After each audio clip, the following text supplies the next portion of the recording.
Good morning, it's Joyful Hermit. Figure we'll get back into a little more reality therapy.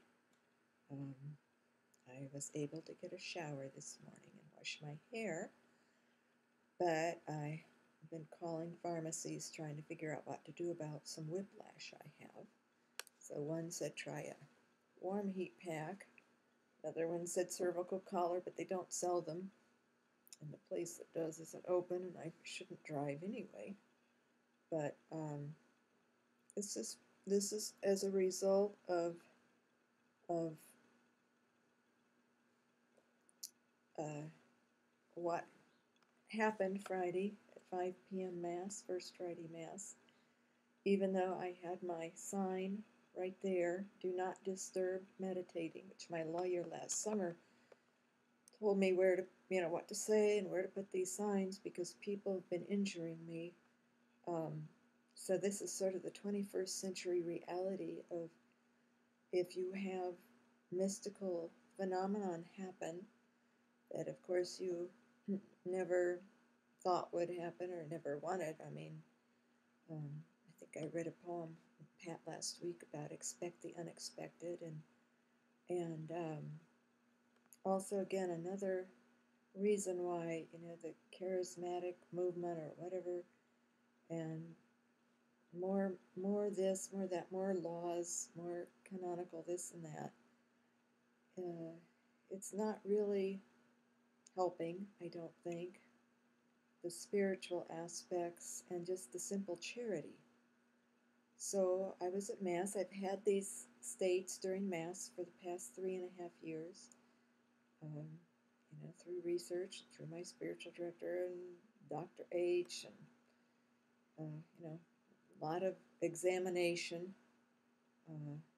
It's been determined I'm not at all under the influence of the devil. It's not at all psychological. It's a spiritual grace. But in our particular parish, the priest has felt all along that people would just get used to it, not to say anything to anyone. And as a result, I have suffered a lot of injuries at the hands of people. Some who were angry, some who I think were envious when I'm in that state. The level of sensitivity and reading souls is very, very keen. And the degree of hearing and smelling, all that, senses are greatly heightened. Except when I am totally gone into a kind of a bliss in which the only thing that registers is if there's something temporal nearby being said, or danger, or even a temporal story that the priest might have in his homily. But if it's all kept very spiritual, such as from the very beginning of Mass to the end, and if the homily remains on the spiritual, then I don't recall anything. So it all remains at a very deep and beautiful spiritual level.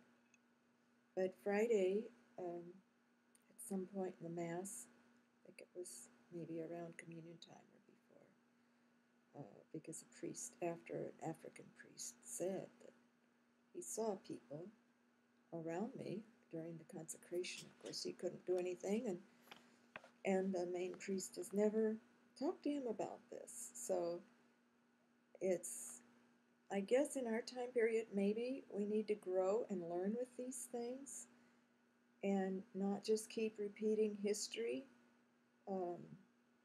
It really hasn't done me any emotional or spiritual good to be all stoved up about it and not just to be natural, and I guess I should do more explaining and help people understand and grow spiritually. Not that we ask or desire any spiritual experiences. That's just according to his real presence and what he wills and why. But anyway, so I was there in my chair, deep in this blissful state, not aware until suddenly somebody was shaking me and pulling my hands apart. They lifted up my head and then let go of it, but they lifted it up past the gravity line, and so my head just whipped back, fell back. So I have no control over my body as far as any extremities, and can't open my eyes or speak.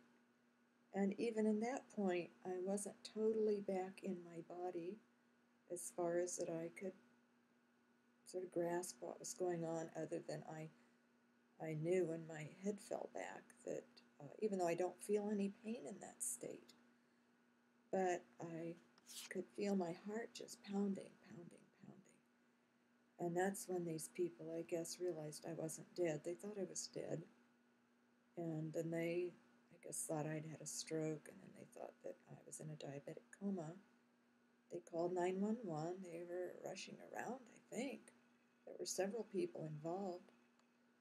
And as I became more and more aware, but still, I'm never able to move until after Mass, until His real presence frees me to move. And, I've had to study old books about these things, because it just seems like priests, and they don't know. They're unaware. They haven't been taught these things anymore, not in the last century or more. Tanqueray has been tossed out the door, and mystical theology is wiped away from seminary training for the most part. Maybe they get a semester of John of the Cross or something.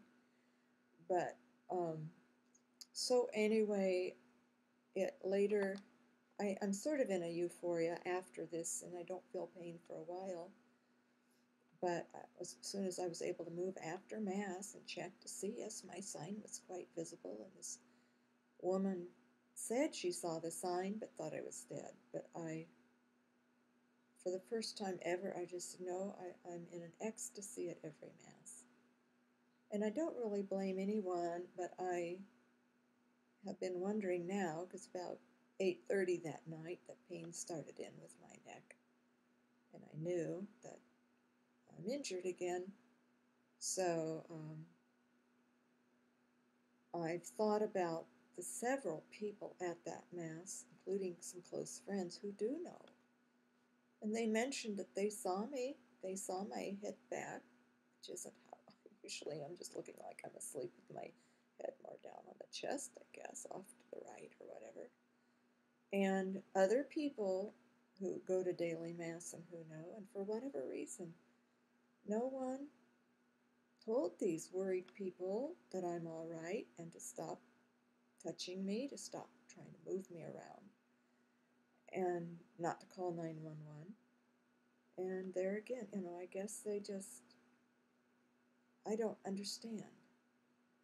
Other than it's another reminder that we can get so caught up into the legalisms and into, oh, we better keep our heads down at Mass at all times. And people, even after communion or walking back to their seats, they could have just quietly said, she's all right.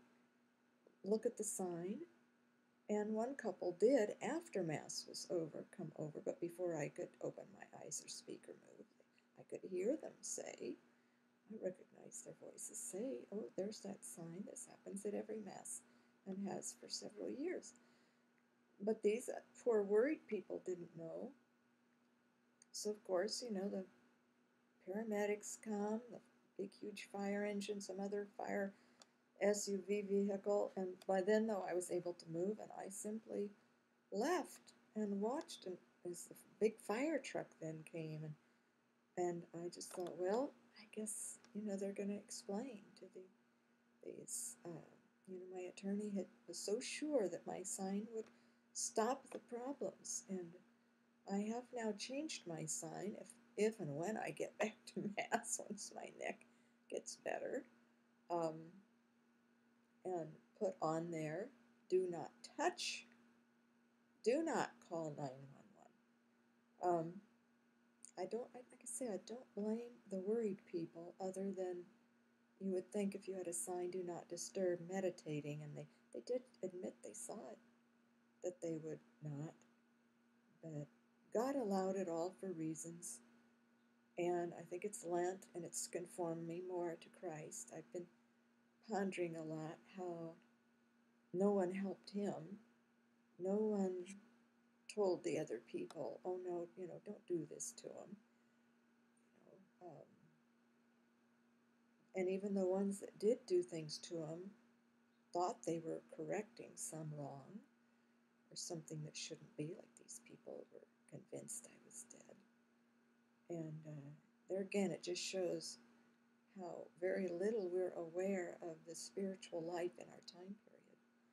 Even in Mass, even among Catholics, like my Protestant friends have said, you would think in the Catholic Church that at least the priests, the people would be a little more aware of mystical states. But even Dr. H, who grew up Catholic, said our time is so lacking in spiritual depth among people that even in the pews, he said, you don't understand. Most people are looking at their watches and thinking through what they're going to do that afternoon if they even go to Sunday Mass. So, and I'm sure you've all seen people rushing in at the right before communion and leaving right after. And this all has to change. We have to seek God in holiness and put charity first and not get so caught up in this little rule or that little rule. Like the young priest a week ago saying, oh, be reclusive like you are at Mass. Have that posture. And totally didn't understand. For one thing, it's not my doing what happens at Mass. And being in ecstasy isn't what would happen at other times, necessarily. It's all up to God. And this particular is a sign of the power of the Mass and of all the sacraments in the Mass, and that we should elevate His real presence in all, not just in one sacrament, but to elevate all to the level of adoration and reverence that we have of the one sacrament.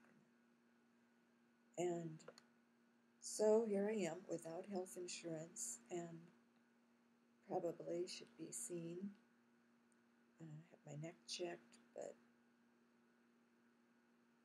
can't. I'm not up for trying. I can't drive any place right now. So all I can do is pray, and we'll see if, I guess, maybe the parish insurance. I do feel that, I guess, the other people there who did nothing but who saw me and saw these people, I guess maybe in charity they, in essence, can chip in through their pledges for the insurance. And here we go. But it is Lent, and it's all part of what His real presence wills. Right before this Mass, I'd had a beautiful, beautiful confession with my spiritual director. So I'm still joyful. I've got to say, I'm not laughing right now. Maybe a little.